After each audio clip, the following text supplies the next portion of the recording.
Ողջույն բոլորին, ես Աշոտ Տնտրիմքարից զբաղվում ենք էլեկտրոմոբիլների ներմուծմամբ։ Անցյալ թողարկման ժամանակ խոսացինք Mazda EZ60-ի մասին, իսկ այսօր համեմատելու ենք այդ մեքենան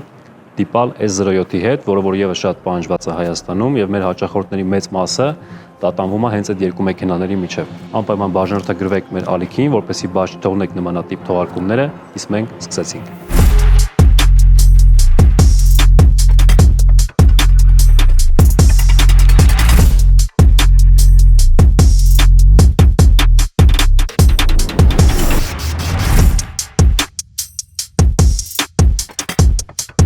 Ինչպես գիտեք, Mazda EZ60 նախագծված է Deepal S07-ի բազայի վրա, բայց այդ երկու մեքենաները իրար հետ ընդհանրապես կապ չունեն զգացողությունների առումով։ Mazda-ն ավելի սպորտային է ու պրովոկացիա է անում, որպեսզի ավելի դինամիկ ձևով իրան վարեք։ Այս մեքենան ավելի հանգիստ է, բայց երկուսի դեպքում էլ, եթե բարձր կոմպլեկտացիան ենք վերցնում, օրինակ այստեղ 300 ուլտրան, օրինակ ձիաուժերով ավելի բարձր է, մոտ 272 ձիաուժ, ինչպես եւ Mazda-ում ավարիոն կան այստեղ նույնպես գտնվում է վերևում, ինչը անհարմար է։ Հայլիները, եթե Mazda-ում վերցնում եք սովորական հայլիները, իրանք չափերով մի քիչ ավելի փոքր են, այստեղ ավելի նորմալ չափեր է։ Ուզեմ նշեմ ձայնամեկուսացումը, որ այստեղ ավելի լավն է, այսինքն ճանապարհի ձայնը ավելի քիչ է լսվում, դա էլ է ազդում կոմֆորտի վրա։ Այստեղ R20 են անվայեցերը, Mazda-ում R21։ Միգուցե Mazda-ի փոքր անվայեցերով տարբերակը ավելի քիչ աղմուկ ունենա ու ավելի փափուկ լինի, հստակ չեմ կարող ասել, բայց այս մեքենան մեր Հայաստանի պայմաններում կարծում եմ ավելի պրակտիկ է, իր կախոսները ավելի փափուկ են։ Եթե ընտրեի այդ երկու մեքենաների միջև, կասեի, որ լավ ճանապարհի դեպքում միանշանակ Mazda-ն, քանի որ ավելի լավ է կառավարվում, իսկ մեր հայաստանյան պայմաններում այս մեքենան ավելի պրակտիկ կլինի։ Գլխավոր տարբերությունը, որ Mazda-ն ավելի արտահայտ տիչ է, թե արտաքին տեսքից, թե ներսից։ Այս մեքենան ավելի հանգիստ է, նույնիսկ այս վառ գույնով սրահի տարբերակը միանշանակ չեմ կարող ասել, որ մեկը մյուսից լավն է կամ վատն է։ Այստեղ օրինակ նույն հեռահարությունը 300 կիլոմետր է տալիս, ի տարբերություն Mazda-ի 200 կիլոմետրի, ինչը էլի մեծ առավելություն է, բացի նրանից, որ 50-60 կիլոմետր ռեալ ավելի շատ կքշեք էլեկտրական ռեժիմում, նաև այդ մարտկոցի չափը ինչքան մեծ է, այդքան մեքենան մաքսիմալ հզորություն ավելի երկար ժամանակ է տալիս։ Այսինքն, երբ որ մարտկոցը իջնում է ենթադրենք 20%, ձեր մեքենայի ամբողջ հզորությունը ձեզ հասանելի չի։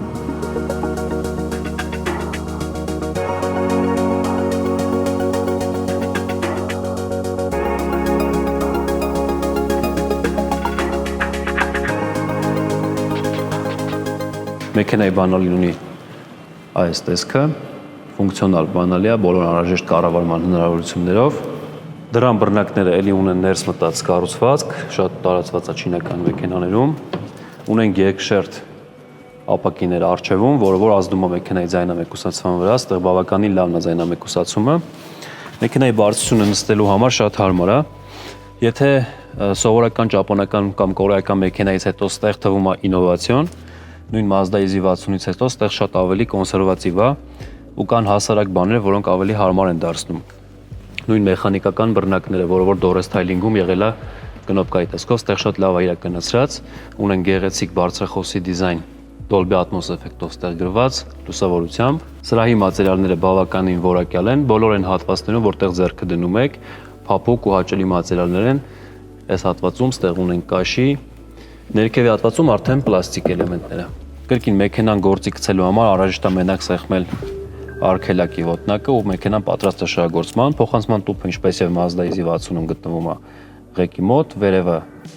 էռնա, ներքևը դեն եւ պարկինգի կնոպկա ունենք։ Առջևից չունենք էկրան, փոխարեն այստեղ պրոյեկցիա է, էլի բավականին լավ որակի։ Գլխավոր մոնիտորը ունի պտտվելու հնարավորություն։ Սա հնարավոր է ավտոմատ ռեժիմում թողնել եւ վարորդը նստած է լինում, պտտվում է դեպի վարորդը, երբ որ վարորդը դուրս է գալիս, պտտվում է դեպի ուղևորի կողմ։ Մեքենայում կան հասարակ էլեմենտներ, որոնք որ կրկին շատ պրակտիկ ու հարմար են, նույն ակնոցների համար նախատեսված տեղ ունենք։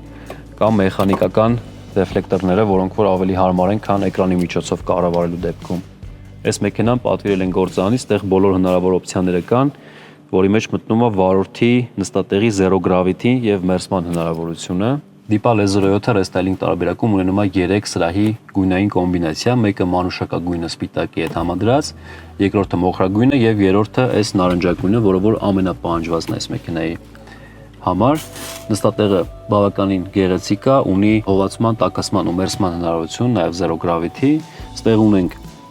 բավականին մեծ տարողությամբ դարակ։ Ստեղ օրինակ կա sense pylon դետալ, որը որ բնականաբար չի խազվում ինչպես Mazda-ում, բայց կարծում եմ տեսքը ընդհանուր առմամբ էժանացնում է։ Հետևի նստողների տարածքը բավականին ընդարձակ է, այս մեքենայի սեփականատերը բարձրահասակ է շատ, այդ պատճառով կարող է թվալ այդտեղ տեղը քիչ է, բայց իրականում բավականին ընդարձակ է։ Ունենք ձեռքի հենելու շատ մեծ ու հարմարավետ այս հատված, որը որ հատուկ է բիզնես դասի մեքենաներին։ Հիմնական այս դասի մեքենաներում լինում ավելի կարճ ուղեղ, այդտեղ 2 հոգի շատ հանգիստ կարող են ձեռքը դնել։ Նաև այդ բիզնես դասի հատուկ մեքենաների համար հնարավորություններից այդտեղ կա կառավարում, որի միջոցով հետևի նստողը կարող է առջևի նստատեղը տեղաշարժել ըստ իր հարմարության։ Կոնկրետ աջ կողմի ուղևորի նստատեղը։ Նաև նստատեղերի հետևում կան հատուկ հատկացված տեղ պլանշետ ամրացնելու համար։ Հետևի նստողների համար կա կառավարման բավականին շատ հնարավորություններ, կոնդիցիոներ, պանորամային տանիք, նստատեղերի դիրքը, ստեղ ունենք նաև սառնարան, փողացման ու տաքացման հնարավորությամբ։ Բարձր կոմպլեկտացիան բեռնախցիկը բնականաբար էլեկտրական է, բայց ցածր կոմպլեկտացիայի դեպքում ստեղ կա նախատեսված բռնակ, որը շատ հարմար է, որպեսզի ձեր ձեռքերը չկեղտոտեք։ Այս մեքենայում մենյուից կարող եք կառավարել բեռնախցիկի բացվելու լիմիտ, այսինքն դնեք օրինակ 50%, իմանալով որ ձեր պարկինգում ենթադրենք խանգարող բան կա։ Շատ հարմար ֆունկցիա, չեմ հանդիպել ոչ մի այլ մեքենայում։ Բեռնախցիկի տարողությունը ստանդարտ, հետևի նստատեղերը կարող եք պարկասնել, ստանալ հարթ տարածություն, եւս շատ հարմար բան է։ Եթե ուզում եք պատվիրել դիպալ Չինաստանից, ապրիլ ամսին ունենալու ենք հատուկ զեղչված գնարաչարք դիպալ S05 եւ S07 մեքենաների համար։ Նաեւ հասանելի է դիպալ S07-ի Dorestyle տարբերակը ել ավելի մատչելի արժեքով։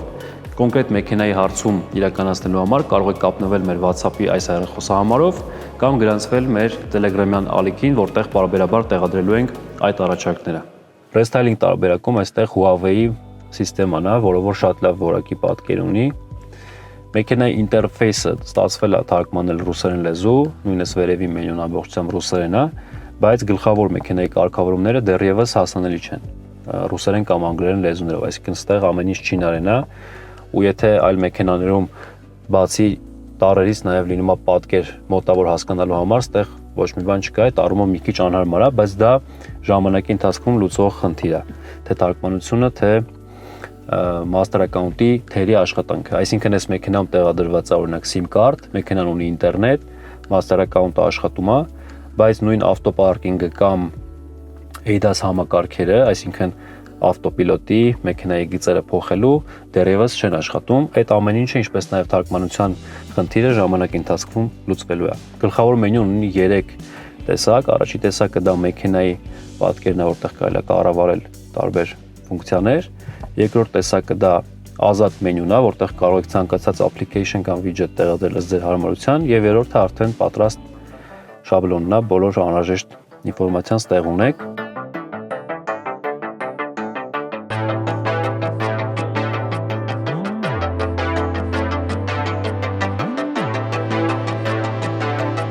Դիզայնի առումով կարծում եմ երկու մեքենայի դեպքում էլ թե Mazda-ի, թե Deepal-ի առջևի հատվածը հատկապես շատ ագրեսիվ ու գեղեցիկ է, իհարկե դա սուբյեկտիվ է։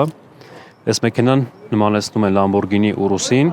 չնայած քաղաքում քանի որ շատ է, այդ յուրահատկության էֆեկտը մի քիչ կորում է։ Մեքենայի առջևի լույսարձակները գտնվում են այս ներքևի հատվածում, մնացած բոլոր լույսերը ցերեկային լույսեր են։ Չինաստանում կա մի առանձնահատկություն, քանի որ ճանապարհները շատ լավն են, մաքուր են եւ լավ են լուսավորված։ Մեքենաների լուսարձակները տեղադրում են ներքևում, բայց հայաստանյան պայմաններում այս լուսարձակները շատ հեշտ է փոշոտվում, կորստում է ուժգնությունը, նաև հեշտ է վնասել վթարի ժամանակ, քանի որ գտնվում է շատ խոցելի հատվածում, այնպես որ ցանկալի է թաղանթապատել։ Մեքենան ունի իմ կարծիքով էլի շատ գեղեցիկ R20 անվահեծեր, կողքի հատվածը դասական է, ոչ մի տենց առանձնահատուկ բան չկա ասելու։ Մեքենայի ձախ կողմում գտնվում է բենզինի լիցքավորման հատվածը, իսկ աջ կողմում էլեկտրական լիցքավորման հատվածը։ Հետևի դիզայնը զիջում է առջևին, դա եւս շատ սուբյեկտիվ բան է։ Ուզում եմ նկատենք, որ մեքենայի հետևի հատվածում մենակ առկա է 1, 2, 3, 4, 5, 6 սենսոր, որոնք օգնում են կայանման ու ավտոպիլոտի աշխատանքի ժամանակ։ S07-ի ռեսթայլինգը ունի 3 կոմպլեկտացիա՝ 230 Max, 230 Ultra եւ 300 Ultra։ 230 Max բազային կոմպլեկտացիայում արդեն իսկ առկա է պրոյեկցիան, քանի որ վարորդը